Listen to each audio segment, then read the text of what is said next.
Come here. Come here. Come here.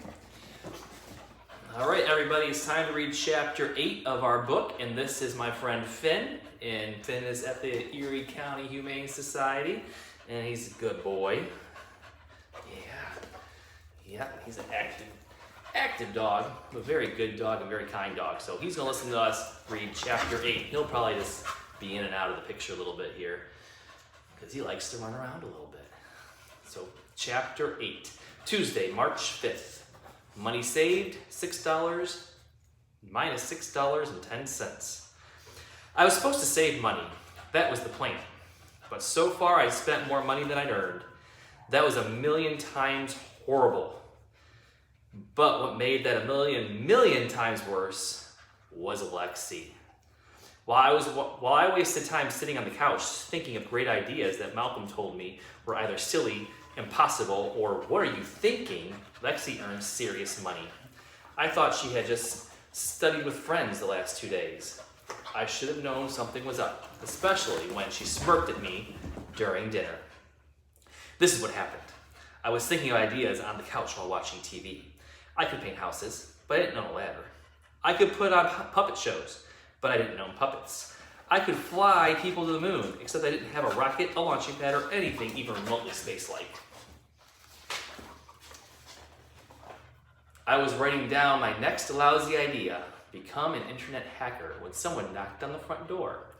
Is this where Lexi lives? Asked some large, deep-voiced 7th grade guy in a football jacket. Maybe, I answered. I'm here for tutoring, he said. I stared at him, clueless.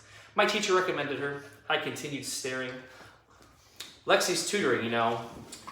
I brought cash. He waved some bills in his hand. I might have caught on slowly, but as soon as I saw the wad of money in his oversized paws, my eyes opened wide. I'll take that, I held out my palm. You have to pay in advance. But before Mr. Football Guy could slap his money on me, Lexi hollered from upstairs, almost done, I'll be down in a minute. Don't give my brother any money. Football Guy frowned at me and put his dough in his pocket. I waited in the hallway as I stomped to the family room. I should have known teachers would point kids in Lexi's direction. Teacher loved Little Miss Perfect because she listened in class and got straight A's and raised her hand. But if you ask me, that was brown-nosing. Here. There.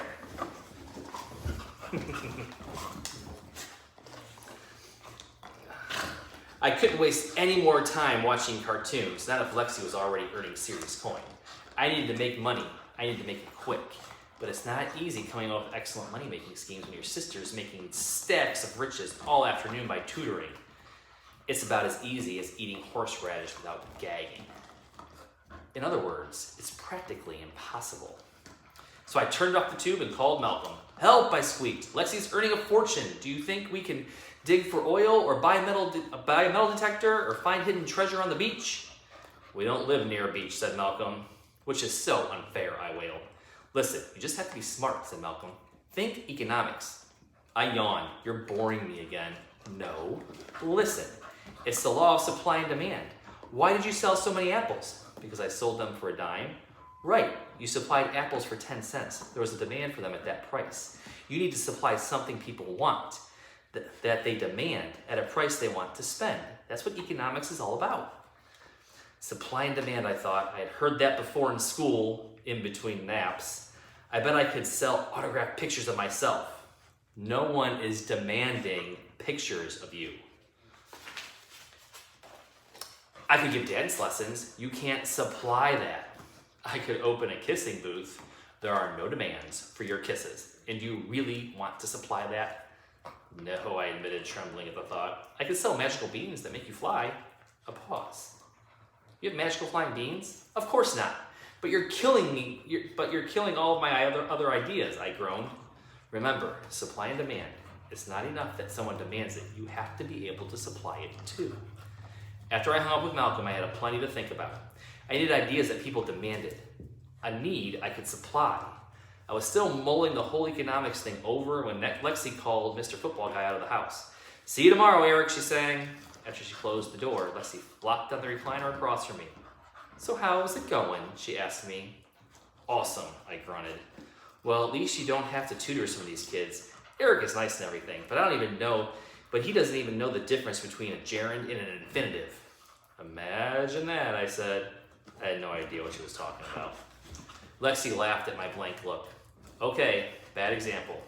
What are you doing to earn money? Stuff, I mumbled. She smiled. I thought of a bunch of terrific ideas at first, like being on a reality show. Can you imagine? I'm sure your ideas are way better. Way better, I mumbled, looking down at my feet.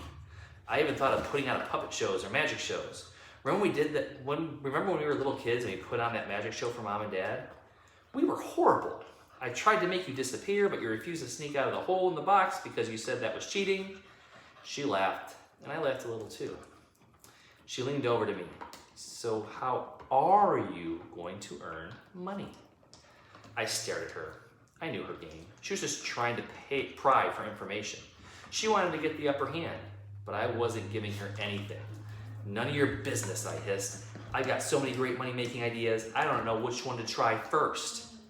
She smiled and leaned back. Name one idea. So you can steal it? No way. Just because you have some crummy tutoring jobs doesn't mean this contest is over. Face it, baby brother, you don't have a chance of winning, and you know it, she said with a stuck-up, I'm way better than you grin. In your dreams, I shouted, it's not over by a long shot. Don't count your kittens before they're hatched. Kittens don't hatch. Exactly, because that's the only way a cat is coming into this house, I howled, leaping from the couch. That doesn't even make sense, chortled Lexi. Says you, I hollered. Her giggles followed me as I stomped up the stairs.